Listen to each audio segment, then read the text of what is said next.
Gold silver सुबह की सुस्ती से उबर कर अब आगे बढ़ रहे हैं, लेकिन यह बढ़त जारी रहेगी या फिर से फिसल जाएगा बाजार?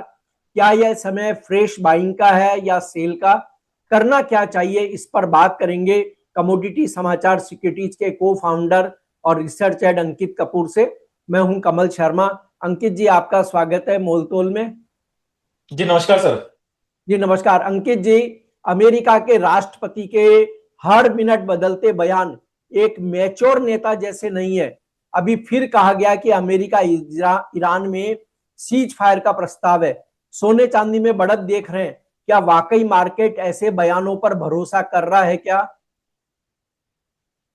जी देखिए, अभी मार्केट जिस हिसाब से चल रहा है उसमें कहीं भी मार्केट भरोसा नहीं कर रहा। हर एक न्यूज पे इम्पैक्ट देखने को मिल रहा है। भरोसे करने वाली बात यह है तो पिछले एक महीने में 12 बार अपने बयान बदल चुके हैं डोनाल्ड ट्रंप। यहाँ पे सबसे पहले जो आज निकल के आया था कि 48 आवर्स आज कंप्लीट होने वाले थे, उसके पहले बातचीत हुई है कि पाकिस्तान का जो प्रस्ताव है उस पर बातचीत हो सकती है। ईरान की तरफ से उसने क्लियरली बोला है कि यह बातचीत तभी सफल होगी जब ये अटैक पूरी तरह से रुकेगा, युद्ध पूरी तरह से रुकेगा और उसका वो मुआवजा मिलना चाहिए। सबसे बड़ी उसने जो बात बोली है ईरान की तरफ से वो क्या है कि मुआवजा मिलना चाहिए। और देखिए, मुआवजा मिलने वाली बात तो बिल्कुल नहीं होगी, क्योंकि अमेरिका कभी नहीं चाहेगा कि उसको मुआवजा दे और वो अपनी हार स्वीकार कर ले। तो यहाँ पे ईगो क्लैश बहुत ज्यादा होने वाला है। जैसे हम रशिया और यूक्रेन का जो मैटर देख रहे हैं, युद्ध समाप्त नहीं हुआ है लेकिन एक कोल्ड वॉर में तब्दील हो गया है। सेम सिचुएशन अब यहाँ पे भी नजर आ रही है कि अमेरिका अपने आप को पूरे तरह से आने वाले समय में पीछे खींच लेगा और इजराइल और ईरान के बीच में ये युद्ध जो है वो बिल्कुल चलता रहेगा, कोल्ड वॉर की तरह चलता रहेगा। अमेरिका भी इसमें कहीं ना कहीं अपना हस्तक्षेप जो है वो करता रहेगा। तो इस समय जो कंडीशंस है वो काफी क्रूशियल हो चुकी हैं, क्योंकि ग्लोबल मार्केट के अंदर सब यही निकाल के बैठ के बनाए हुए हैं कि अगला मूव क्या होने वाला है डोनाल्ड ट्रंप का। आज की तारीख में सबसे ज्यादा कोई अनप्रिडिक्टेबल है तो मिस्टर डोनाल्ड ट्रंप है, क्योंकि वो हर थोड़े टाइम में अपना स्टेटमेंट बदलते थे। अभी लास्ट जो उन्होंने स्टेटमेंट दिया था सुबह 6 बजे इंडियन भारतीय समय समय के अनुसार, क्लियर उन्होंने एक चीज बोली थी कि हम शांति प्रस्ताव की बात कर रहे हैं, हम सीज फायर की बात कर रहे हैं, लेकिन अगले 2 हफ्ते में कुछ बड़ा हो सकता है। अब ये पूरे मार्केट को इतना असमंजस में क्रिएट कर दिया कि अगले 2 हफ्ते में कुछ बड़ा हो सकता है, तो बड़ा में शांति हो सकती है कि एक नया युद्ध चालू हो सकता है, तो ये कुछ भी क्लियर नहीं है। तो इस कारण से मार्केट के अंदर काफी खलबली मची हुई है और हम देख रहे हैं ग्लोबल मार्केट में चाहे इक्विटी हो, चाहे बॉन्ड्स हो, चाहे कमोडिटी हो, सब एक सीमित दायरे में ट्रेड करते हुए नजर आ रहे हैं। जी, अब अंकित जी, पहले हम गोल्ड की बात करें। क्या करना चाहिए गोल्ड में? बाई सेल या फिर दूरी बना ले? लेकिन देखिए, जो ट्रेडर होता है वो दूरी नहीं बना सकता है, क्योंकि उसका काम ही ट्रेड करना होता है। सर बिल्कुल आप सही बोल रहे हैं। सबसे पहले तो यहाँ पे मैं गोल्ड की चर्चा करूंगा तो गोल्ड में मुझे 1,47,000 का काफी अच्छा सपोर्ट लग रहा है। अगर किसी को खरीदारी करनी है, कोई भी गिरावट आती है तो खरीदारी करके चला जा सकता है। क्योंकि देखिए, अभी इस समय क्रूड ऑयल प्राइसेस और गोल्ड प्राइसेस और सिल्वर प्राइसेस ये देखें तो बिल्कुल अपोजिट चल रहे हैं। अगर क्रूड ऑयल के प्राइसेस बढ़ते हैं तो गोल्ड सिल्वर के प्राइसेस डाउन हो जाते हैं, क्रूड ऑयल के प्राइसेस डाउन होते हैं तो गोल्ड सिल्वर के प्राइसेस ऊपर आ जाते हैं। तो जैसे ही कोई भी एक न्यूज आती है, अगर ईरान वाला मैटर में कहीं भी शांति वार्ता वाली बात आती है तो क्रूड की प्राइसेस नीचे, गोल्ड सिल्वर ऊपर। और इसके जगह अगर वापस से कोई टेंशन वाली क्रिएट आती है, हम युद्ध करेंगे और सेना भेजेंगे, इस तरह की बातें जो चलती हैं, उससे क्या होता है कि क्रूड प्राइसेस वापस ऊपर आ जाते हैं और गोल्ड सिल्वर नीचे आते हैं। तो ये पूरा के पूरा मार्केट इस समय दायरे में ट्रेड कर रहा है। अगर आप लंबे निवेशक हैं, लंबी अवधि के अगर निवेशक हैं, तो यहां से थोड़ा सा आप 1,45,000 से 1,38,000 धीरे धीरे करके आप स्टैगर्ड मैनर में बाय करिए। लेकिन आप ट्रेडर हैं तो मुझे एक्सपेक्टेशन है अभी भी मार्केट दोनों तरफ चलेगा, लेकिन एज ऑफ नाउ कंडीशंस काफी स्ट्रांग लग रही हैं मार्केट की। चार्ट पे अगर मैं देख रहा हूं तो गोल्ड काफी पॉजिटिव लग रहा है। आपको अगर 1,49,000 के आसपास अगर गोल्ड मिलता है तो बाय करके चलिए। 1,46,000 का स्टॉप लॉस लगाइए। आने वाले टाइम में 1,55,000 और 1,58,000 तक के टारगेट्स यहाँ पे गोल्ड में, स्पेशली एमसीएक्स गोल्ड के अंदर देखने को मिल सकते हैं। अंकित जी, चांदी में क्या करना चाहिए एक ट्रेडर को?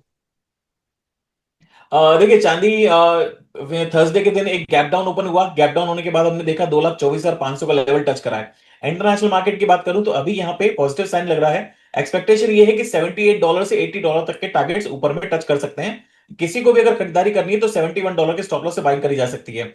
अगर वहीं मैं इंडियन मार्केट की बात करूं तो इंडियन मार्केट में 2,24,000 का यहाँ पे मेजर सपोर्ट है। अगर 2,24,000 का लेवल ब्रेक करता है और इंटरनेशनल मार्केट में $67 का लेवल ब्रेक करता है, तो मान के चलिएगा आने वाले टाइम में बड़ी गिरावट देखने को मिल सकती है। लेकिन जब तक ये $67 के ऊपर चल रहा है और एमसीएक्स में 2,24,000 के ऊपर ट्रेड कर रहा है, तब तक पॉजिटिव है।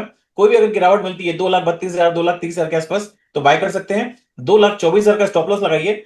टारगेट की बात करूंगा तो 2,40,000 2,42,000 तक के टारगेट्स आपको वापस यहाँ पे देखने को मिल जाएंगे। अंकित जी, गोल्ड सिल्वर की इस हालत को देखकर क्या बाजार बंद होते होते अपनी पोजीशन स्क्वायर करके जाना ज्यादा ठीक है या पोजीशन कैरी करनी चाहिए?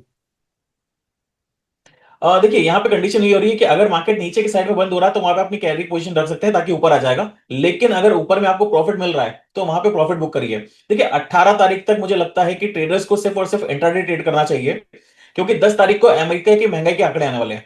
अमेरिका की महंगाई के आंकड़े आएंगे, वहां पे किस तरह की सिचुएशन होगी देखना अलग है, लेकिन अभी मुझे लगता है कि बहुत जल्दी होगा।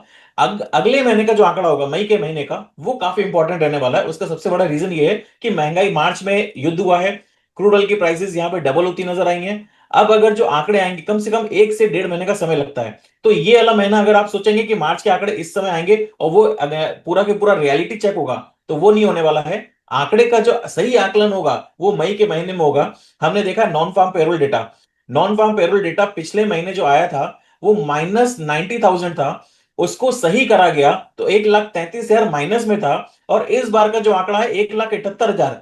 मतलब फ्लक्चुएशन इतनी ज्यादा है, वॉलेटिलिटी अगर देखी जाए तो सिर्फ और सिर्फ डोनाल्ड ट्रंप के स्टेटमेंट में नहीं है, लेबर मार्केट में भी इतनी वॉलेटिलिटी चल रही है मार्केट के अंदर। तो ये सिचुएशन मुझे लगता है कि अभी थोड़ा सा इसमें ट्रेडर्स को सावधान रखना चाहिए। 18 तारीख तक जब टीआईसी रिपोर्ट आएगी, जब ट्रेजरी रिपोर्ट आएगी, उसके बाद जाके मार्केट के अंदर क्लियर सिचुएशन होगी कि हमें करना क्या है। तब तक ये गोल्ड और सिल्वर सीमित दायरे में ट्रेड करेंगे, लेकिन अगर नीचे में खरीदारी करके काम करेंगे तो ज्यादा बेहतर रहेगा। जी अंकित जी, क्या 2026 में गोल्ड नया हाई बना सकता है, जैसी वर्ष की शुरुआत में लोगों को बहुत उम्मीद थी? देखिए इसमें एक चीज हमेशा ध्यान रखिएगा कि जितने भी ट्रेडर्स हैं उनको ध्यान रखने की जरूरत है कि युद्ध के बाद जब जैसे युद्ध की शांति होती है, गोल्ड के अंदर वापस से तेजी पकड़ता है। सेम हमने रशिया और यूक्रेन वाला मैटर देखा था, इसके पुराने युद्ध जब भी हुए हैं, उस समय युद्ध के समय में गोल्ड के प्राइसेस इतना मूवमेंट नहीं करते हैं, लेकिन जैसे युद्ध खत्म होता है कि गोल्ड के प्राइसेस अपसाइड मूवमेंट करना स्टार्ट कर देते हैं। अभी तो हमारा पूरा जो फोकस है वो ईरान की तरफ है, लेकिन ईरान की तरफ से जैसे ही शिफ्ट होगा यूएस की तरफ, तब हमें वहां का डेट भी दिखाई देगा, तब हमें वहां की ट्रेजरी में जो हलचल मच रही है अभी आने वाले टाइम में वो भी इसके अंदर दिखाई देगी। डेट लगातार बढ़ता रहेगा। इन्फ्लेशन अगर बढ़ा, इन्फ्लेशन बढ़ा तो इंटरेस्ट रेट कट नहीं कर पाएंगे। अगर इंटरेस्ट रेट को कट नहीं कर पाए तो वहां पे इंटरेस्ट को पे करने का और प्रेशर बढ़ेगा। अभी हम $39 ट्रिलियन के आसपास पहुंच रहे हैं, वहां का डेट, जो यूएस का डेट है वो $39 ट्रिलियन के आसपास पहुंचने वाला है। अगर ये कंडीशन, महंगाई वाली कंडीशन वापस बढ़ती है तो फेड चेयरमैन के ऊपर बहुत ज्यादा प्रेशर पड़ने वाला, इकोनॉमी पे प्रेशर पड़ेगा, और मुझे लगता है कि सारी की सारी कंडीशंस निकल के गोल्ड के लिए पॉजिटिव बनाती हुई नजर आएंगी। तो 2026 के अंदर हम नया हाई बनते हुए जरूर देख पाएंगे। जी, एग्री नॉन एग्री मार्केट से जुड़ी खबरें और लाइव प्राइस के लिए गूगल प्ले स्टोर से मोलतोल ऐप को डाउनलोड करें, और ऐप का लिंक डिस्क्रिप्शन में है। अंकित जी, आपका डिस्क्लेमर। जी, मार्केट मेरी कोई पोजीशन नहीं है, जो भी मैंने बात करी है सारी सर अनबाइज्ड है। प्लीज बिना स्टॉप लॉस के मार्केट में ट्रेड मत करिए और अपने एडवाइजर की सलाह जरूर लीजिए। जी, आपका धन्यवाद, शुक्रिया Ankit ji. Thank you so much sir. Commodity market में हर मिनट बदलता है मौका। खबर से पहले संकेत चाहिए? मोलतोल मुनाफे की बात। कमोडिटी ट्रेडर्स का स्मार्ट न्यूज ऐप अभी डाउनलोड करें।